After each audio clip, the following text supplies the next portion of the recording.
रात्रीचा गडद सावल्यांमध्ये एका छोट्या गावात शांतता भंग झाली होती. कोणी विचारही करू शकत नव्हते की प्रेम आणि लोभाची ही गुंतागुंत एका हत्येत रूपांतर होईल म्हणून.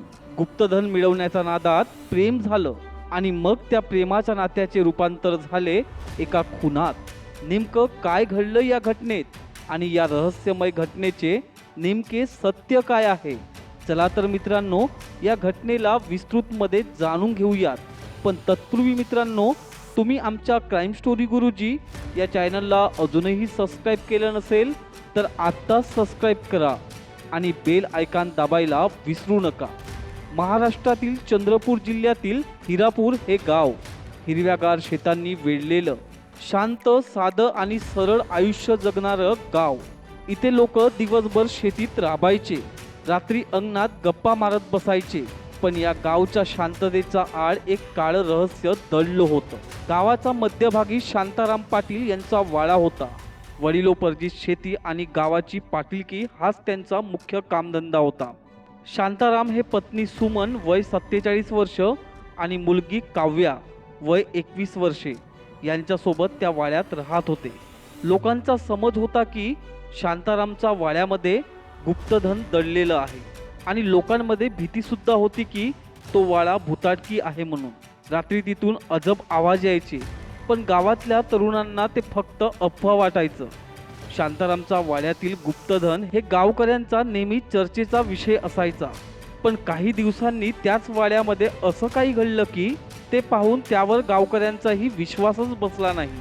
मित्रांनो, झालं असं की याच गावातला एक तरुण होता, निखिल वाकडे, वय 28 वर्षे. ग्रॅज्युएशन पूर्ण करून नोकरीच्या शोधात असलेल्या निखिलला गावातील लोक त्याला हुशार पण थोडा स्वप्नाळू म्हणायचे. कारण की गावकऱ्यांचा गुप्तधनाबाबतच्या चर्चेमध्ये निखिलला त्या गुप्तधनाचा शोध लावायचं वेडच लागलं होतं. त्याला ते गुप्तधन शोधून लवकरात लवकर श्रीमंत व्हायचं होतं. निखिलला त्या गुप्तधन मिळवण्याचा कधी कधी मोह आवरत नव्हता. म्हणून तो दिवसातून 10 ते 12 वेळा शांतारामचा वाड्यासभोवताल चक्रा मारायचा. शांतारामचा वाड्यासभोवताल चक्रा मारत असताना शांतारामची मुलगी काव्या हिने निखिलला बरेचदा बघितले होते. दिवसागणित गुप्तधन मिळवण्याची लालसा निखिलला बेचैन करत होती. गुप्तधन मिळवण्याचे बरेच प्लॅन निकामी झाल्यावर निखिलने एक अंतिम प्लॅन तयार केला. त्यासाठी त्याने शांतारामकडे कामाला राहायचे ठरवले आणि तो कामावर रुजूसुद्धा झाला. शांताराम यांच्या घरातील कामे, शेतातील कामे अगदी इमानदारीने सुरुवातीला तो करू लागला आणि शांतारामचा विश्वास संपादन करू लागला. काळ जसा पुढे गेला तसे तसे निखिलचे प्लॅन सुद्धा चेंज होत गेले. निखिलने वेब सिरीजमधील एक घटना पाहिली आणि आपला अंतिम प्लॅन तयार केला. काही महिन्यातच त्याने शांतारामच्या मुलीशी म्हणजे काव्याशी प्रेमाची नाळ जोडली आणि तिच्या दिवसागणित जवळ जाऊ लागला. काव्याला सुद्धा निखिलचा स्पर्श हवासा वाटू लागला. निखिल तिच्यावर खरं प्रेम करतोय असं काव्याला नेहमी वाटायचं. पण मनाच्या आत कुठेतरी निखिलला त्या गुप्तधनाबद्दल जाणून घ्यायचं होतं. 23 सप्टेंबर 2024ला एका कार्यक्रमानिमित्त 2 दिवसाच्या मुक्कामाने काव्याचे आई वडील गावाबाहेर गेले होते. काव्याचे पेपर सुरू असल्याने ती घरीच राहणार होती. निखिल दैनंदिन प्रमाणे तिच्या घरी गेला. दिवसभराचे कामकाज संपवले आणि तो स्वतःच्या घरी परत आला. परंतु घरात एकटीच असल्याने काव्याने निखिलला रात्री 11 वाजता पुन्हा घरी बोलावले. दोघांनीही एकटेपणाचा मस्त फायदा घेतला. दोघांचीही मौज मजा पूर्ण झाल्यावर निखिल गुप्तधनाबद्दल काव्याला विचारू लागला. पण काव्याने मला काहीच माहीत नसल्याचे स्पष्ट सांगितले. गुप्तधनाबद्दल काव्याचे नकारात्मक उत्तरे पाहता निखिलने तिच्याकडे 1 लाख रुपयाची मागणी केली. पण त्या गोष्टीला सुद्धा काव्याने नकार दिला. नंतर निखिलने काव्याला पुन्हा विश्वासात घेण्यासाठी जवळ घेतले व तिच्याशी गप्पा करून पैशाची मागणी करत राहिला.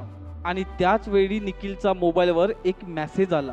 तो मेसेज दुसऱ्या मुलीचा म्हणजेच निखिलची कॉलेजची प्रेयसी काजलचा होता. तो मेसेज काव्याच्या नजरेत पडला. तिच्या मनात संशय उभा राहिला. काव्या रागाने निखिलला म्हणाली, तू माझ्यावर प्रेम करतोस की त्या मुलीवर? तुला फक्त या वाड्यातलं धन हवं आहे. हे ऐकताच निखिल थोडा गोंधळला. त्याला खरं प्रेम होतं, पण गुप्तधनाची लालसा त्याच्या मनात होती. काव्याने स्पष्ट सांगितलं, त्या गुप्तधनाची जागा मला ठाऊक आहे, पण मी तुला कधीच ती जागा सांगणार नाही. निखिल आणि काव्यामध्ये वाद वाढत गेला.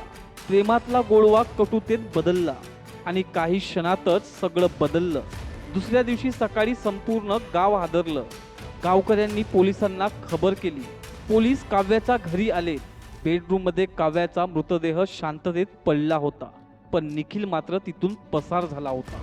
पोलिसांनी तपासाचा वेग वाढवत मोबाईल लोकेशन आणि काही माहितीच्या आधारे निखिलला त्याच्या मामाच्या घरून अटक केली.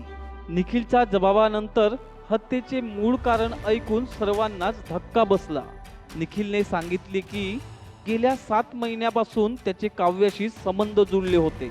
काव्याच्या घरातील गुप्तधन मिळवण्यासाठी त्याने प्रेमाचे नाटक रचले होते. त्या रात्री गुप्तधन शोधण्याचा त्याचा पूर्ण इरादा होता, पण काव्याने त्याला साथ दिली नाही आणि मोबाईलवर आलेल्या काजलच्या मेसेजमुळे काव्याचा खूप गैरसमज झाला होता. निखिलने पुढे सांगितले की तिला मी खूप समजवण्याचा प्रयत्न केला, पण काव्या काहीही ऐकायला तयार नव्हती. तिच्याकडे मी 1 लाख रुपयाची मागणी केल्यावर तेही ती द्यायला तयार नव्हती. यातूनच आमचा दोघांचा वाद वाढत गेला आणि मी तिला जोराचा धक्का दिल्याने ती बेडच्या कोपऱ्याला जाऊन आपटली. तिच्या डोक्याला गंभीर इजा झाली. रक्तस्राव वाढल्याने ती बेशुद्ध झाली. मी घाबरून गेलो. निखिल पुढे म्हणाला की मी तिच्या पर्समधून काही पैसे घेऊन तिथून पसार झालो. निखिलच्या या जबाबामुळे पोलिसांनी हत्येचा गुन्हा दाखल केला. कोर्टाने निखिलला खुनाच्या आरोपाखाली आजीवन कारावासाची शिक्षा ठोठावली. निखिलच्या गुप्तधनाच्या हव्याशापोटी निष्पाप काव्याचा जीव गेला. मित्रांनो, पैशाच्या मोहासाठी किंवा लवकर श्रीमंत होण्यासाठी वाईट मार्गाला जाऊन आणि खोट्या प्रेमाची आस दाखवून एखाद्याचा जीव घेणे कितपत योग्य आहे? आडमार्गाने पैसा कमवून माणसाला खरंच खुश राहता येईल का? तुम्हाला काय वाटतं या घटनेबद्दल? खाली कमेंट करा आणि तुमचं मत सांगा. आणि हो मित्रांनो, अशा सनसनीखेज क्राईम स्टोरी पाहण्यासाठी आमच्या क्राईम स्टोरी गुरुजी या चॅनलला सबस्क्राईब करा आणि बेल आयकॉन दाबायला विसरू नका. सतर्क रहा, सुरक्षित रहा.